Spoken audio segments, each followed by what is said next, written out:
A Sony anunciou o PS5 Pro para fazer o que o PS5 base já devia fazer e possivelmente para cobrir o rombo financeiro que o ridículo Concorde deixou, que sequer conseguiu durar um mês, mostrando que tem muita gente perdida e com dinheiro nesse meio, cabendo os fãs pagar um preço que não faz tanto sentido assim, sendo essa uma atitude coletiva, pois está muito difícil achar uma empresa de videogame que preste hoje em dia. A Microsoft só quer que o dinheiro entre, não importa como. E a Nintendo parou de fazer console desde o GameCube, o resto é só piada de mau gosto. Muitos dos conteúdos que criticam jogos hoje em dia costumam exaltar os jogos indie, então já percebemos que gráficos não são um problema, tampouco a jogabilidade. Por isso, decidi trazer uma lista de 5 jogos clássicos que você pode jogar aí, enquanto pensa em como mostrar para as empresas que você não está ligando para essa enxurrada de porcarias que vem sendo trazidas. Tentei focar em títulos pouco conhecidos, mas que podem render horas de diversão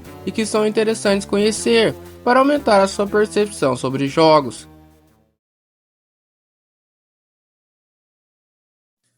A série AIS pode ter demorado a ficar popular no ocidente, dada sua estreia em computadores japoneses no console PC Engine. Porém, dos títulos que vieram para cá, muitos eram inovadores e bem diversificados, contrastando com os títulos em RPG da época que se baseavam em lutas em turno. AIS já apostava na aventura e na luta em ambientes abertos, o que fornecia maior possibilidade de se desenvolver e menos foco em estratégias de golpes.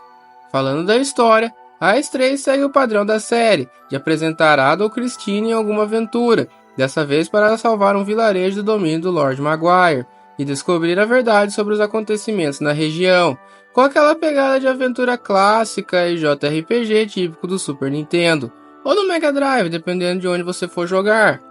Tendo um estilo de gameplay que lembra muito Zelda 2, um RPG de plataforma onde você evolui seu personagem e equipamento para ficar mais forte, AIS 3 é conhecido notoriamente por sua dificuldade, o que pode trazer um desafio bem justo a quem for tentar, já que você pode se preparar e evoluir Ada o suficiente para não ter tanta dificuldade no caminho, rendendo umas boas 5 horas de gameplay entre descobrir o que tem que fazer e preparar o personagem para a batalha. Tudo ao som da excelente trilha sonora marca registrada da franquia.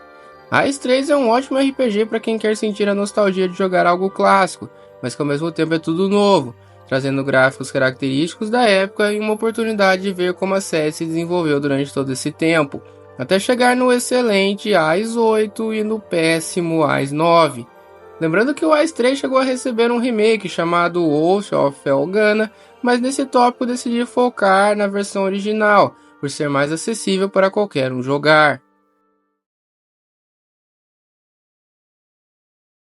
Para Yakuza correr, Shenmue precisou andar, e vocês verão que as séries possuem muito em comum. Quando o GTA parecia simulador de formigueiro e Driver tinha gráficos de papel, Shenmue estava à frente do seu tempo, apresentando uma narrativa complexa, um mundo aberto vivo, memes e, claro, um monte de minigame para passar tempo. E agradeço a corrida de empilhadeira por você ter o karaokê hoje em dia. Sendo uma estrela do Dreamcast desenvolvido por Yu Suzuki, que tinha experiência com os principais títulos da SEGA em 3D, o jogo saiu em 1999, mostrando que as histórias e os gameplays ficavam cada vez mais complexas.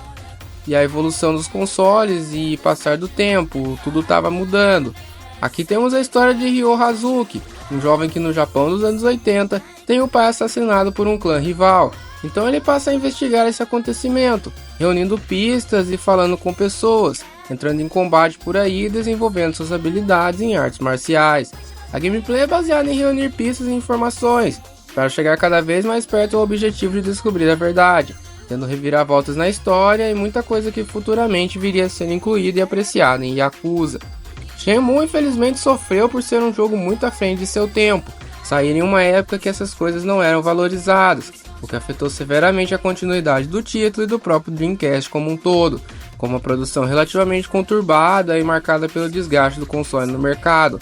O título passou abaixo do radar, apesar das vendas expressivas, produzir ele com captura de movimento e com todo o custo de ter um mundo aberto vivo e interessante naquela época, ele sequer se pagou, e foi apontado como mediano pela crítica da época, e como sempre, nunca sabe nada sobre coisa alguma. Mas confie, vale muito a pena jogar hoje em dia e ver como as ideias que foram colocadas aqui influenciaram no desenvolvimento de uma franquia de sucesso anos depois. Para jogar Shenmue, é necessário ter em mente que ele possui elementos que eram normais na época, mas que não envelheceram tão bem, como o fato do mapa não ser tão detalhado e você ter que abrir o diário para saber o que Ryo descobriu, coisas que hoje em dia seriam padrão em um jogo de aventura mundo aberto. Além da câmera fixa, mas a ambientação de Japão rural antigo e os gráficos do Dreamcast, que frequentemente invocam o sentimento de Vale da Estranheza, vale muito a pena ser experienciado nos dias de hoje. Em uma época que o Guitar Hero era febre, muitos se divertiam com sua versão Pocket, o saudoso Guitar Flash, que tinha ampla possibilidade de personalização, com diversas músicas e charts feitos pela comunidade, tudo simplesmente ao alcance de abrir um site em qualquer máquina. Jogos de ritmo infelizmente sofreram um golpe com a crescente ambição da indústria da música, ficando mais restritos a títulos que usam composições próprias, como o Project Diva, ou títulos que sequer usam música em sua totalidade, como o Trombone Champ, que usa os tuts do trombone, e Friday Night Funk, o que traz o Guitar Flash como ótima alternativa para quem deseja relembrar os bons tempos de jogos de ritmo com música oficial, e principalmente é um título que possui muitas músicas a mais do normal, pois se trata de um projeto comunitário que todos podem jogar e participar de boa. Esse jogo era muito marcante nas lendárias aulas de informática da escola, onde um tempo onde tecnologia não era muito acessível, você podia ter contato com uma máquina qualquer e ficar por algumas horas jogando coisas mais leves e que tivessem de forma tranquila.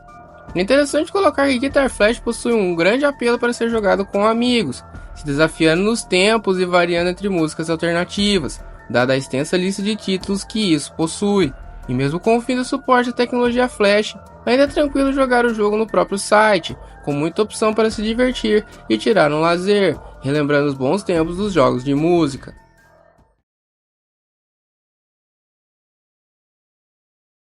Tá, The King of Fighters 2002 não é nem de longe desconhecido, mas achei interessante colocar esse tópico, dada a quantidade de comentários que vejo de pessoas que não sabem que dá para jogar KOF 2002 de forma online, contra outras pessoas, rápido e fácil aí do seu PC, seja ele uma batata ou não.